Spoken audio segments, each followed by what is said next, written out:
Okay, so we are live streaming. So let's start by calling to order the Design Review Board for our regular meeting on Monday, March 7th, 2022.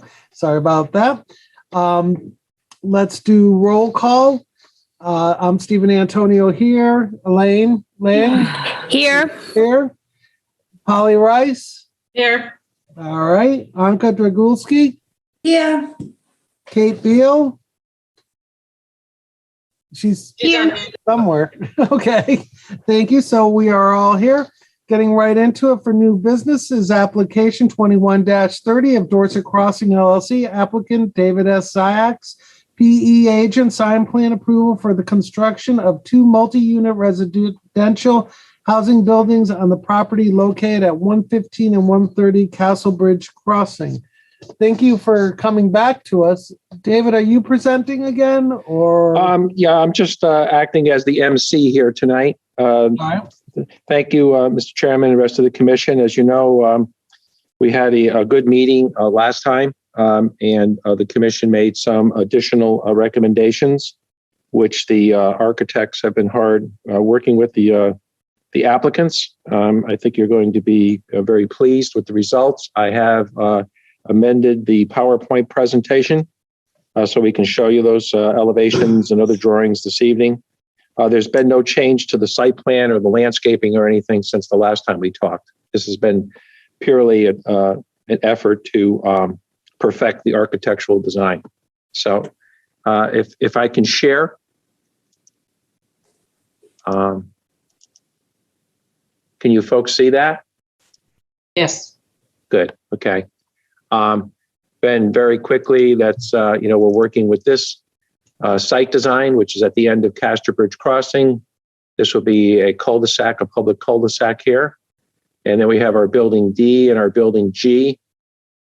D is 30 units. G would be 42 units for a total of 72 units, which is consistent with the approved master plan for Dorset Crossing. And what I'd like to do is jump down to the elevations. We're actually going to jump down here to the floor plans and then into the elevations. And is Michael online?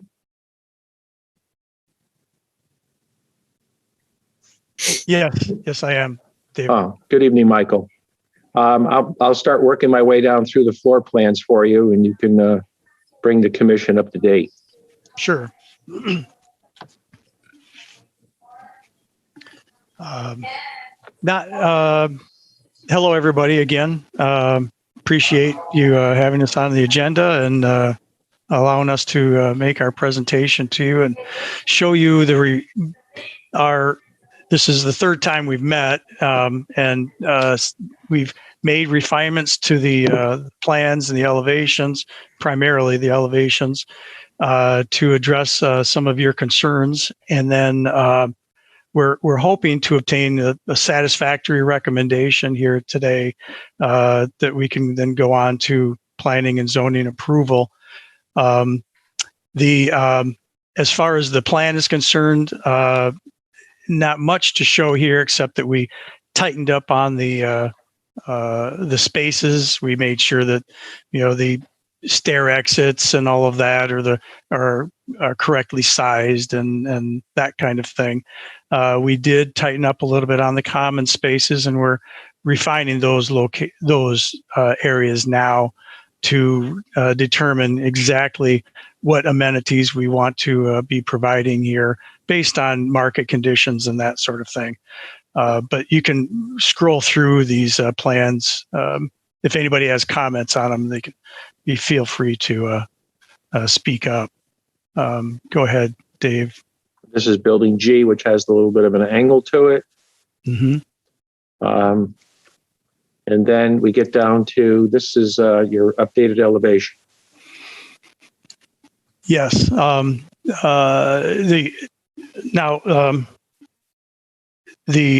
We made refinements to the elevations, and we sent the color selection off to the renderer, but they didn't quite get it right.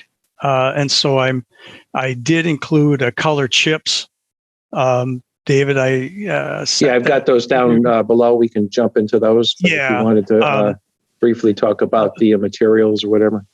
Yep. What the suggestion came in last week that you would like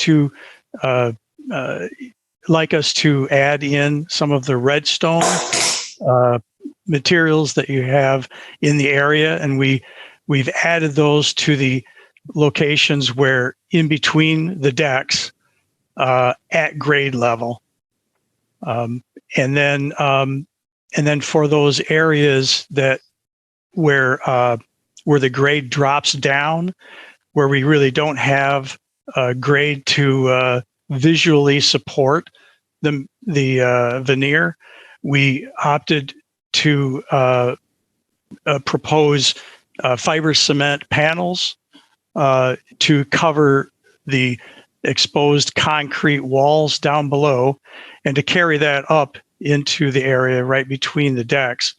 I just have an issue or a problem supporting or floating masonry up above for no apparent reason. And so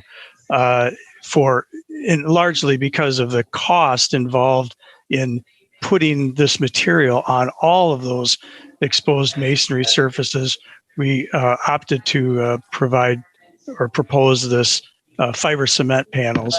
And I think that it helps to break up what some of the comments last time were, the monotony or the repetition of these units as they march along the long building.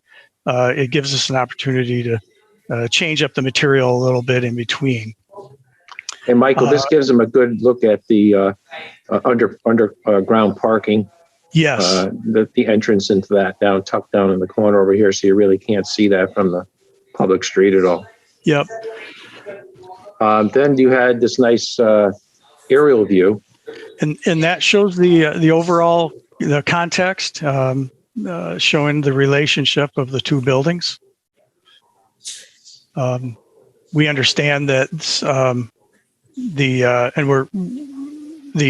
planning and zoning piece of it, which we hope to get resolved here yet today, will take care of the parking issues and all of that. But this gives you a general idea of what we're looking at.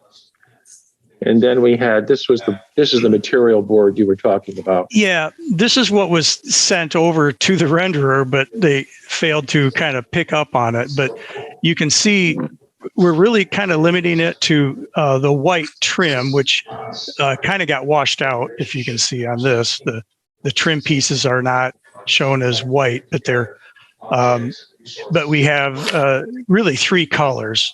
Classical white for the areas between the decks, and then we picked up on this rockwood clay color for at the decks that would. And then also at the main entry area, and then tying all that together is the I wrote as a terracotta color, but it's the redstone look, the redstone product at the base, and then where the grade drops off behind the retaining walls and so forth, we were proposing to use the fiber cement panels. And that shows up on the actual exterior elevations that are part of the straight on elevations that we also sent on. I don't know if you have that in your list there, Dave. But... Yeah, right here. Yeah, I can blow those up just a tad. And that shows building D, what we call it for lot D, building D. And in that case, all of the units have a grade level stone veneer facing on them. We did consider bringing the fiber cement panels on portions of those to help with the monotony, to break up that monotony, but we decided to stick with, for now, at least for our presentation here to make sure that we were on board with your desire to have the stone along the base. Well, while we're going over this, do you mind if I ask just at this juncture, just to reiterate, the veneer is a fiber cement, correct? It's not the plastic vinyl? Correct. That's Okay. correct. Just asking. Yep. Thank you for Lap that siding clarification. and where we do have those panels, that'd be fiber cement panels then. Great. We appreciate that. Thank you. So we'll have to paint the products or the surfaces periodically, but that's we think it's a better, superior product all overall. So I have a question, and I appreciate Yes. all the bringing in all the sandstone colors, and I think the rendering. What I understand is that between the balconies, it'll be a different color than is shown in the. Where will that other color be shown? So Sure, the Right in here. yeah. So you see at the decks, we're looking at the rockwood clay, Okay. and then between the decks, we use the classical white. Okay. Could you go back to the larger picture? Mm-hmm. Or if that's right? Yeah.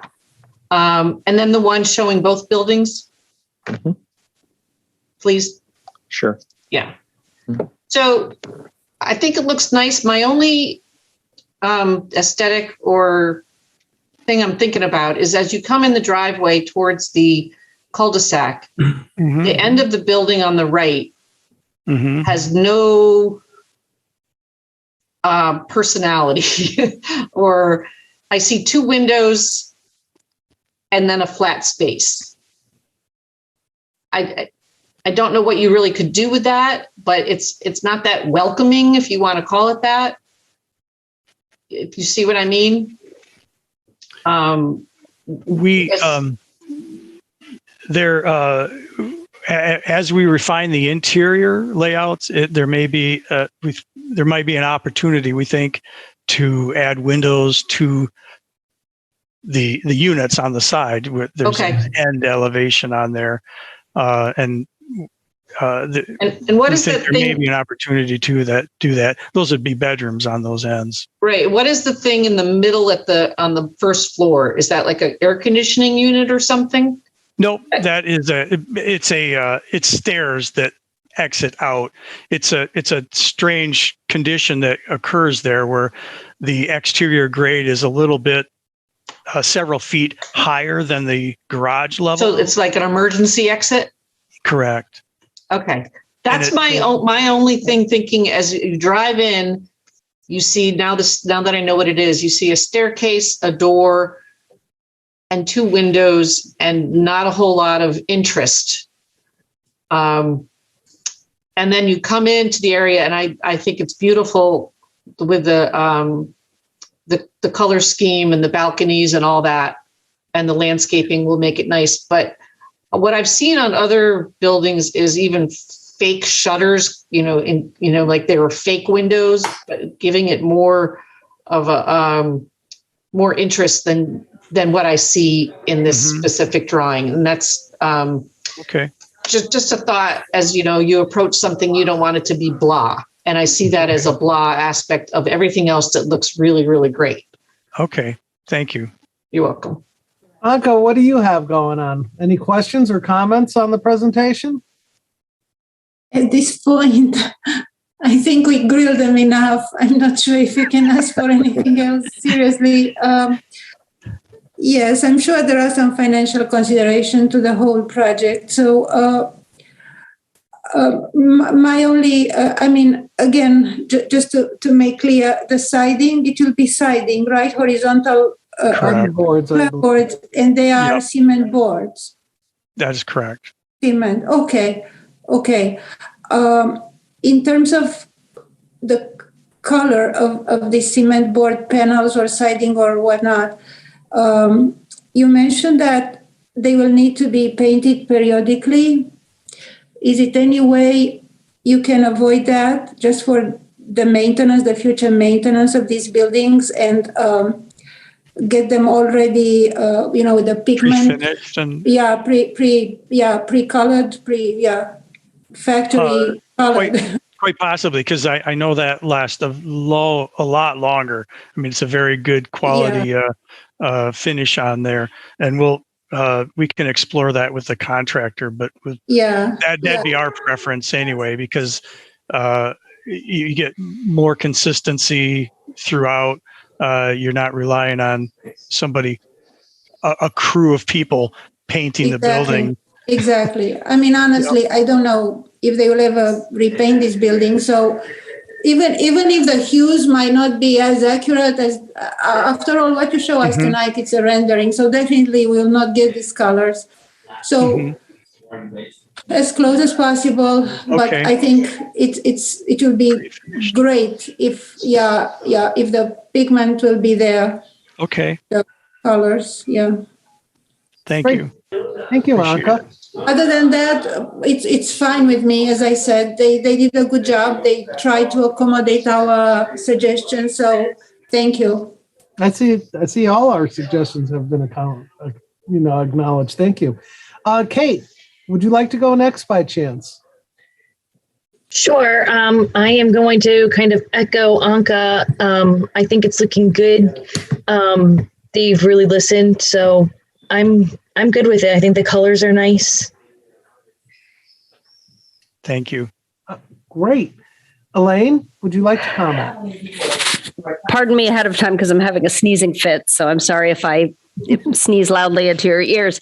I think it's great. I think thank you for incorporating the native stone. I think that really kind of brings that local feel. And I think some of that kind of aggressive plainness that I think Polly was speaking to will really be softened with some thoughtful landscaping. I think a lot of that kind of, it's a block, can be softened with some plantings. So I don't have any notes or recommendations. I thank you for listening to our previous suggestions. Appreciate it, Elaine. Thanks, Elaine. Okay, I of course have a couple, which are very small. The first one is I saw in the paperwork as I was reviewing this, the dumpster acknowledgement. I didn't see on the site plan where the dumpsters would be. Will they be in the enclosed garage or are they going to be exterior? This rendering is just a tad dated in that we have a dumpster tucked in over here next to the garage, which will be fully enclosed. And then another small dumpster along here, which will be fully enclosed. And that's about it. The plan is most of the trash will be picked up at each unit literally every day in small bags and brought in, and dealt with a vendor. So there's no large outside dumpsters necessary. Those are just mostly overflow dumpsters for maybe larger items that people need to throw away. But their day-to-day trash is going to be picked up at each unit. Okay. Just out of curiosity, those enclosures, will those be vinyl fencing or will they be hardy board? Any forethought to that? Or colors? Anything? I'm not going to dwell on it. Don't think I'm going off. No, that's fine. That's a legitimate question. Yeah, we were thinking we would clad them with the material that's most predominant on the buildings, and that would be the lap siding. That would be great. That's all right. So that you can see, Mr. Chairman, on here, the landscaping plan has been revised to reflect that. So we've got one tucked over here next to the garage, and then we've got one tucked over here in these spaces over here. They're cloaked. That sounds perfect. Yeah. Well, I'd also like to, at this time, I have nothing else, just to cut to the chase on that one, to invite if any of the public would like to speak as to this application, now would be the time to do so, please. Just feel free to unmute yourself and let us know you're here. I'll give you another couple seconds. And that's a couple of seconds. Okay. So with that being said, I'd like to close this application, which basically means that the public, no one can talk except for the commissioners, and we're just going to discuss it before we make a referral. So with the application closed. Do any commissioners want to acknowledge anything else or deliberate amongst ourselves any of the proposal? I'm all set. All right, hearing none, I'd like to make a motion for a positive referral as presented. If we could take a vote, I'd greatly appreciate. All those in favor? I'll second for you. Oh, thanks. I'm so sorry. Like, thank you for catching that, though. All those in favor? Aye. All right, we're all unanimously approving a positive referral to zoning. Good luck tonight. We truly appreciate you. Obviously, followed everything we said and acknowledged it, and we appreciate your time and efforts that you've shown us. Thank you so much. You're most Thank welcome. you. Thank you. Thank you Thank you very much. I know. Hey, moving Good night, right folks. along. Good night. Thank you. Moving along, application. And thank you for showing us the puppy in the end. I didn't see the puppies. Okay, moving along. Application 22-05 of the town of Simsbury. Applicant Jeff Wazinski. Agent application for a site plan approval and special exception to section 6.3 of the Simsbury zoning regulations for the renovation in the floodplain to Latimer Lane School, including an expansion to the existing building, new parking, circulation improvements, accessible sidewalks, and general landscape improvements for the property located at 33 Mountain View Road. Zone is R40. Would someone like to present on behalf of the project? You don't have to raise your hand. Thank you. Good afternoon, Mr. Chair and members of the board. Justin Hopkins from Tecton Architects, representing the applicant. I am an associate principal and registered architect and project manager at Tecton. With me today from Tecton is Jeff Wazinski, the principal in charge, Allison Frost, the project architect, Ernest Nepomuceno, the senior project designer. We also have Butkus from Arcadis, who is the owner's project manager. And we have Cynthia Jensen from Richter and Segan, the landscape architect on the project. We have a couple members from the town of Simsbury. We have Jason Casey and Mike Lazzetti from Simsbury Public Schools. Mike is the principal at Latimer Lane. Hello, Mike. I can share my screen if you would like. Let's see. 1 second. So we had presented this informally at your last meeting, and much of what we're going to show tonight is basically the same. Basically the same presentation, but we can go through it again, and feel free to stop me at any point if you feel like we're being redundant from the last meeting, but we will go ahead and begin. Again, I mentioned our project team. The representatives that are on the call tonight are just part of the overall team for Simsbury Public Schools in the town of Simsbury as we look to this addition and renovation to the Latimer Lane Elementary School. Cynthia, would you like to go through the site plan development? Sure. Just for orientation, you'll see Mountain View Road is on the bottom of the screen. Latimer Lane is on the left. And the existing school footprint is the light tan color. That's the portion that will be renovated. And the darker tan are the two new additions that will be added. And you can see the resulting courtyard spaces that will be created based on these new additions. Basically, the site will be upgraded and re-landscaped with a special emphasis on creating more outdoor classrooms and new play spaces. The overall circulation will remain the same. The bus drop-off and a small parking lot off of Mountain View Road, and then the larger parking lot on the north side of the building that's accessed via a two-way drive off of Mountain View Road. One change that will be happening with the circulation is the two-lane drive to access the north parking lot will remain in the same location.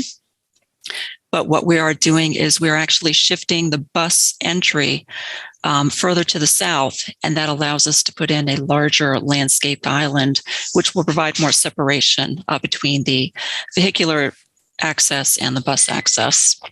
The pedestrian circulation around the building will be all accessible, and we are adding a new accessible path up to the upper play fields. The overall disposition of the play areas will stay about the same. The basketball courts at the northwest corner, the grade 4 to 6 play area adjacent to that, and then at the south end, the kindergarten and grade 1 to 3 play areas. Next slide.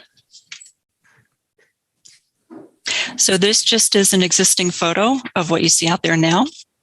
And you'll see the 2-lane access drive on the right, which will be staying in that same location, and the existing bus lane, which is immediately to the left of it.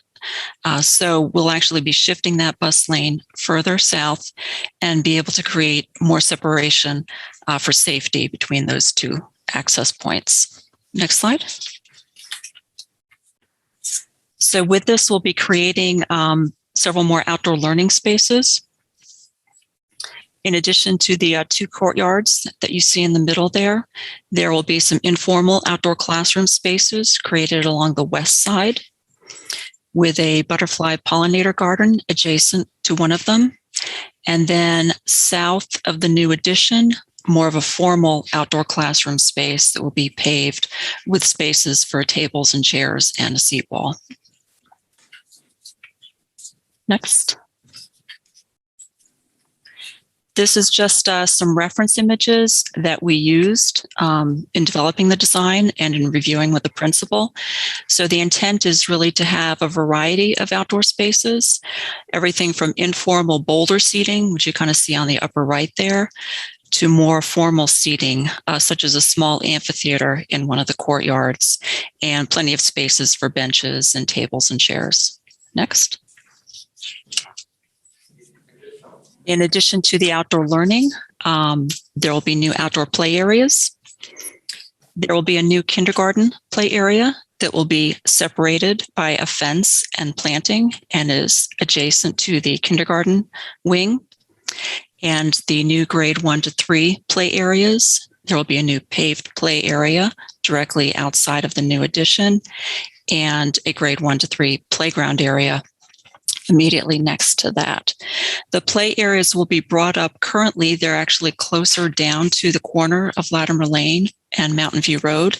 They'll be brought in closer to the building, one for accessibility, and also it helps with easier for supervision. The play areas will also be screened and separated from the intersection with some tree groves and also a low turf mound. Next. And these, again, are just some reference images that we're using to kind of help us through the design. There will be a variety of different play areas for the different age groups. So more of your typical post and panel construction for the younger age, which is kind of in the upper right corner. And the play equipment will then gradually get more challenging and creative as you get older. There is an existing play structure that's in the middle that we will be reusing. And there are also 2 Gaga pits that will be reused on the site as well. Next. So this just gives you an indication of what the intersection looks like right now in the existing play equipment. So as I said, that play equipment will be removed, and we'll actually be moving the play equipment new equipment up to closer to the building and installing some tree groves and a small landscape mound. Next. For the planting, we are maintaining some of the existing trees that are along Mountain View Road.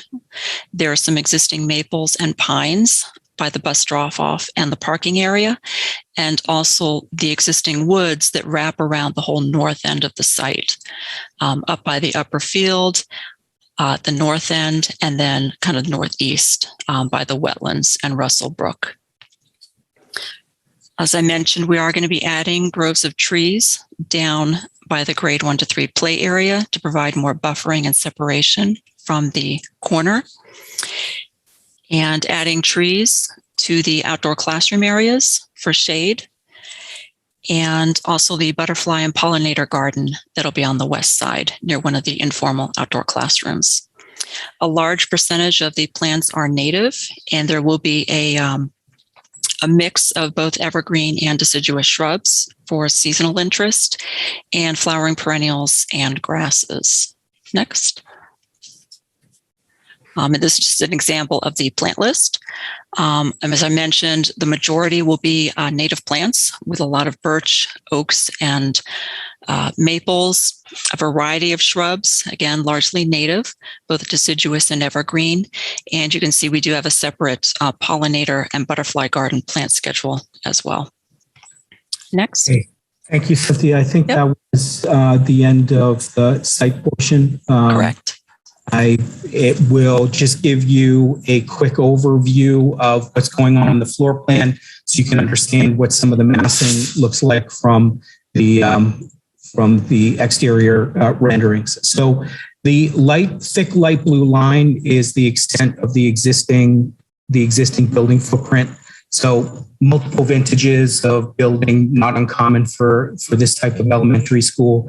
What we are doing is providing a new addition, modest addition to the south of the building footprint in order to provide some additional classrooms and support spaces, as well as frame this outdoor courtyard to the south.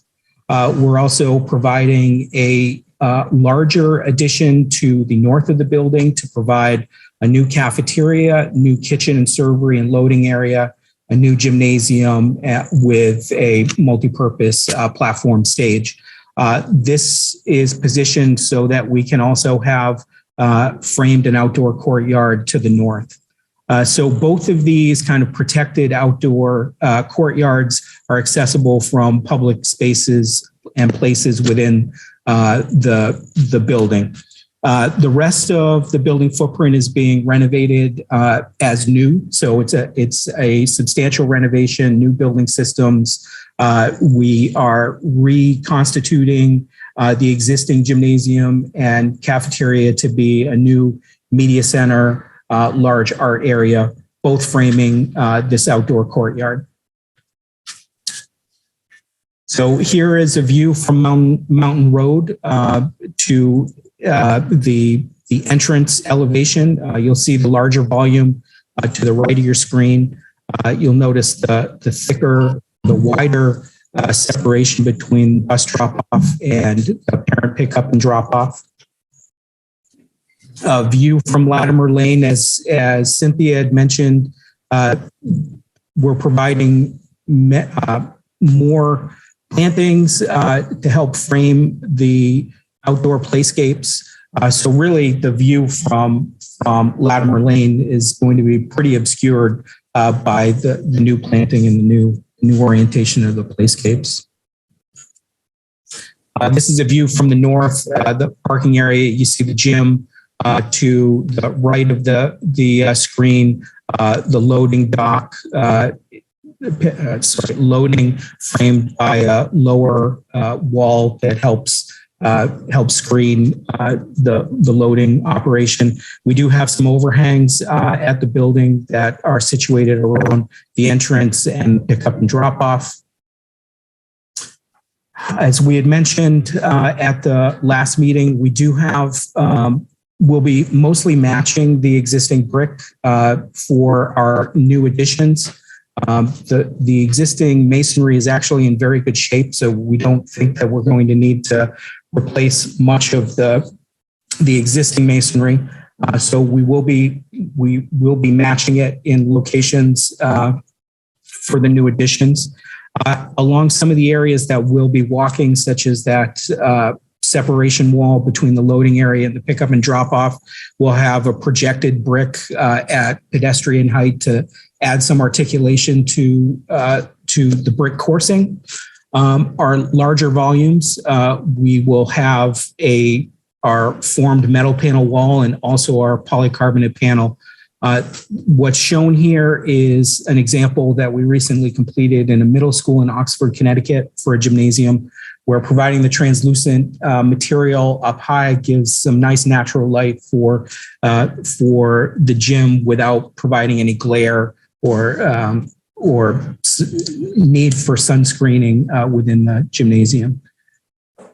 Where we have some exterior canopies, we will be providing a metal-clad wood-look soffit, light wood species, to help bring some warmth to the other materials that we're introducing.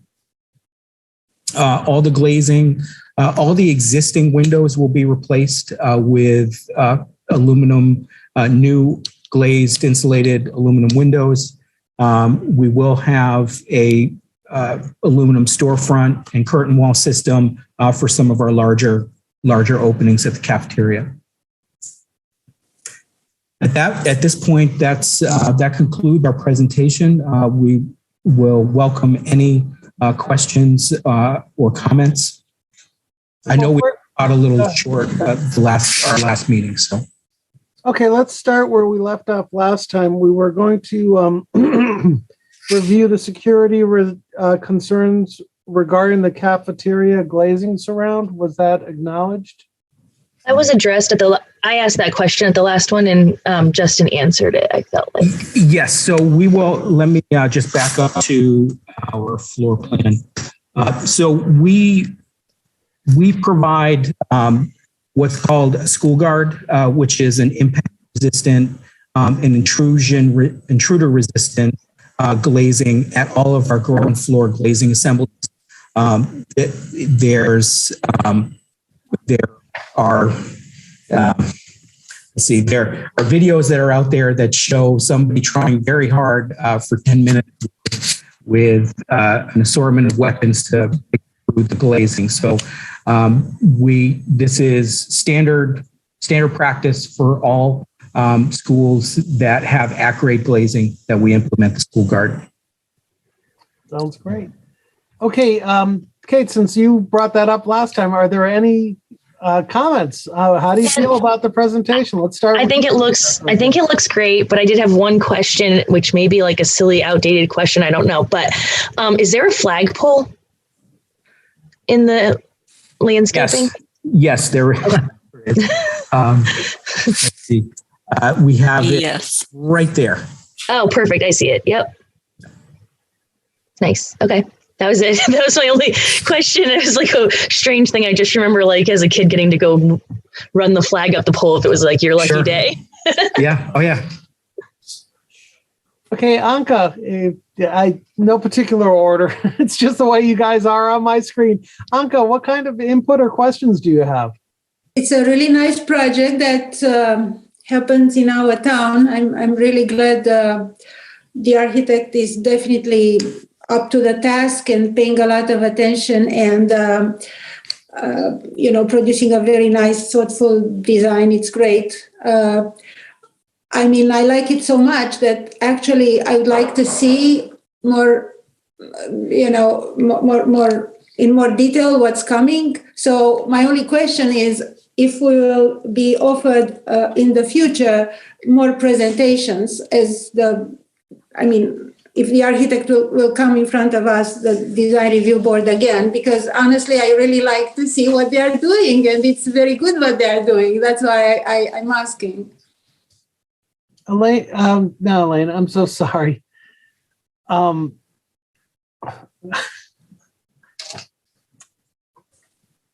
I got discombobulated for a second there. I am back. Okay. We'll see. We can discuss that at the end. Laura, do they present to us again, or this is a positive referral is what we're going for tonight? A positive referral is what we're going for tonight, unless you guys had any questions or concern that you wanted them to really address. Nope, I just wanted to clarify that one point. Polly, would you like to ask any questions or give us your input on this application? No, I don't have any questions. I'm just excited to see it all happen. So thank you so much. Great. And last but certainly not least, Elaine, do you have any input or comments on this? I have some questions, and it looks like you've got 2 points of egress, which may be what's required on the courtyards. My concern is the courtyards. I know a lot of resources were put into making the courtyard at the high school, and it sits largely unused because apparently it is not up to some safety codes. So while I love theoretically and pedagogically the idea of all these outdoor spaces, are we certain that these courtyards are going to be usable, weather permitting, of course, but are they going to be usable, or are they just going to be something pretty through the windows the way the courtyard at the high school turned into? So that's a bit of a loaded question in terms of I know the intention from speaking with the Simsbury Public Schools, the principal, is that one of the things that we've learned in kind of post-COVID is the enormous benefit of having a protected outdoor classroom. And I know we have the principal that's on the call. I know from our conversations with Principal Lizzetti, they have an absolute intention of using the outdoor courtyards. And we've tried to position programmatic elements around them that would help, that would be conducive to their use. For instance, the outdoor courtyard to the north outdoor courtyard is immediately outside of the cafeteria and the kind of space between the gymnasium and the kitchen. It's also accessible from the art classroom. So the ability to juxtapose some curriculum, some classes to be able to go out there, we see a benefit to that. As well as the instrumental music room, we have some direct doors that go out to from music out to the courtyard to the south. So it's certainly our best intention to have these used robustly and as part of the everyday curriculum. And one of the things that we've learned in the last 2 years of COVID is, we've spent the last 20 years making our schools highly secure, right? To the point where there's limited opportunity for being outdoors. Ever since, for the last 2 years, we've looked to reclaim some of these outdoor classrooms and outdoor uses. So having protected areas that are within the security perimeter of the school, we think will be beneficial for the curriculum. Yeah, I think I would just recommend maybe touching base with the high school. As I understand it, it might be, I think there's a single point of egress to the high school courtyard. So that may be what is preventing it. And I see that you have multiple access points, which may solve the problem. It's just, I'd hate to see a ton invested in an area that, can't be used. And you're right, there are a lot of potential great uses for that space. So great. That's all I have. Everything else looks beautiful. You're taking advantage of the existing structure really well and bringing it up to date. So nicely done. Cool. I have a incidental question. What about like when it snows or there's heavy rains? How do those courtyards drain? Is there? Go ahead, Cynthia. Yeah, you can see there's sort of the kind of ungainly little black dots that are in the courtyard. Those are actually drains, so it will be drained. The dry wells? Great. Like I said, it was more curiosity than an actual design review thing. I'd like to invite any members of the public that would like to speak to this application to please feel free to speak up now or ask any questions you might have. Okay, hearing none, I'd like to close this application. Commissioners, is there any discussion amongst ourselves that you'd like to discuss for or against a positive referral for this?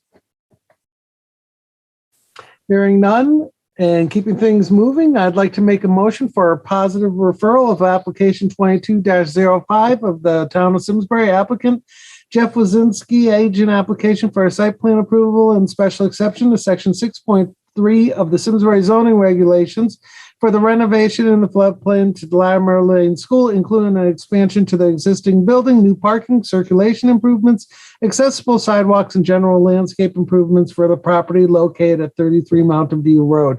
Would someone care to second that motion? I'll second.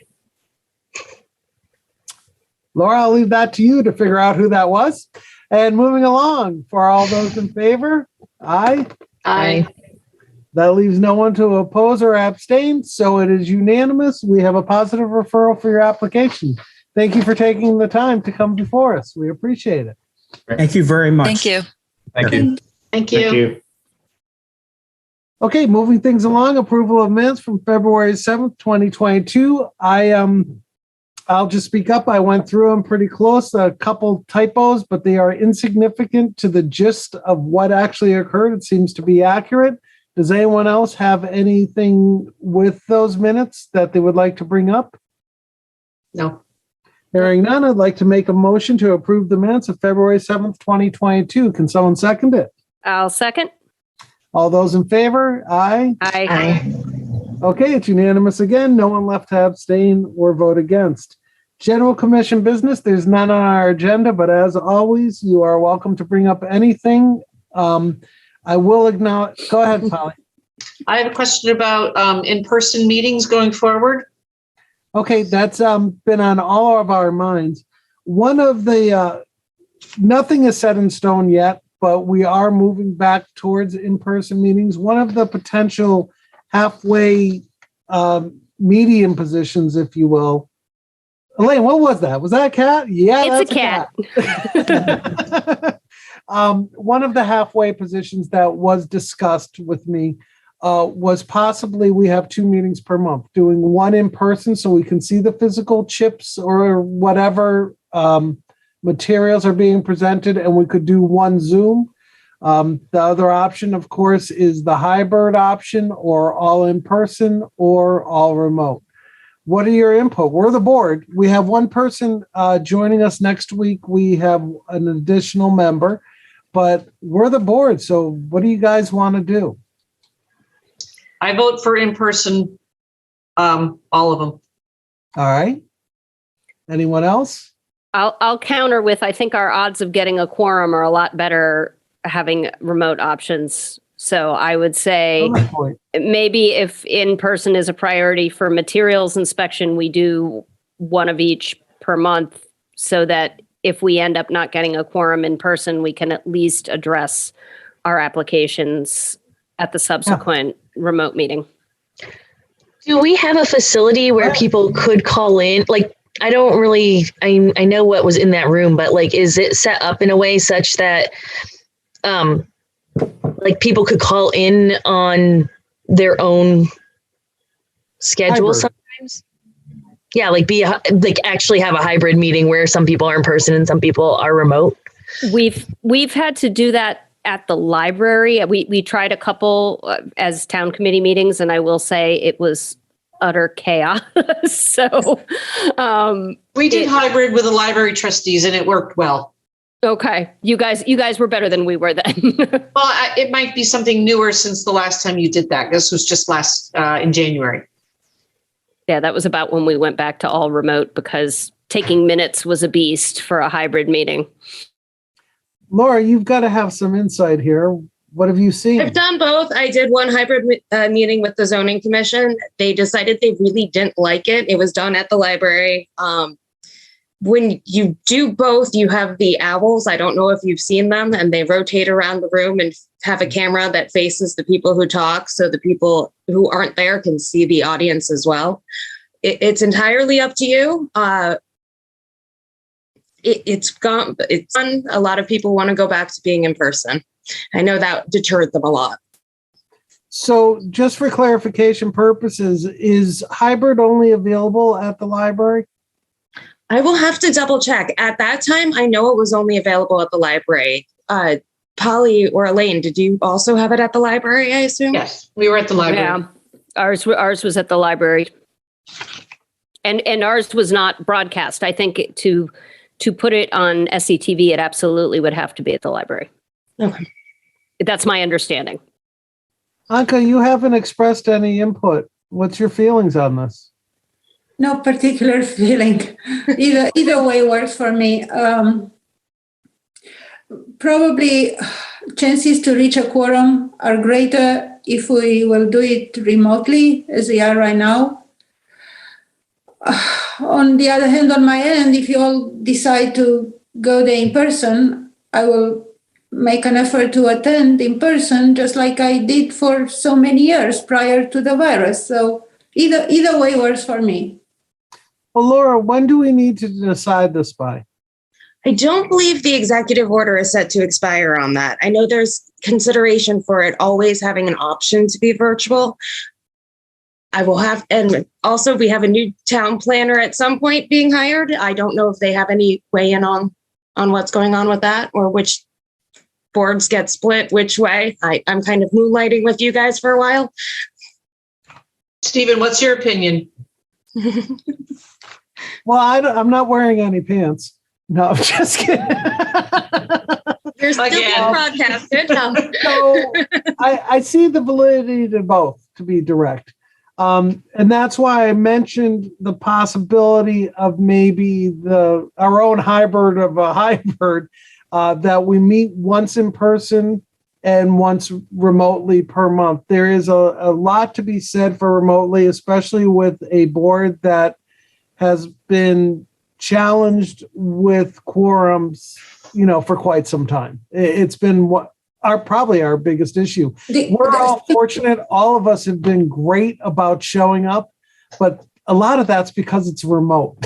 So that being said, I also understand there's nothing like seeing the material in person and touching it and seeing the two pieces of material, one overlapping the other in person. There's just no way on a screen. They even showed us today they couldn't present the first application with the true color choices, and there was no color chip. Even the presentation of what the colors looked like wasn't really what the colors were going to look like.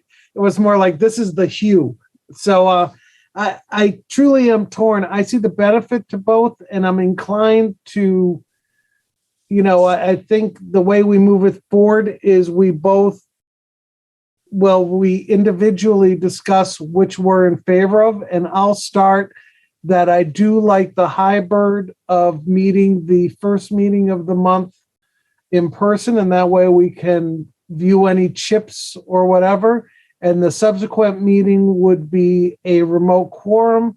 And I think whoever spoke out about it is 100% right. We could put more of an onus on, we need to get together to push forward something in case we did not have an in-person quorum. So that's my viewpoint, but let's go one by one. Go ahead. I do have a question.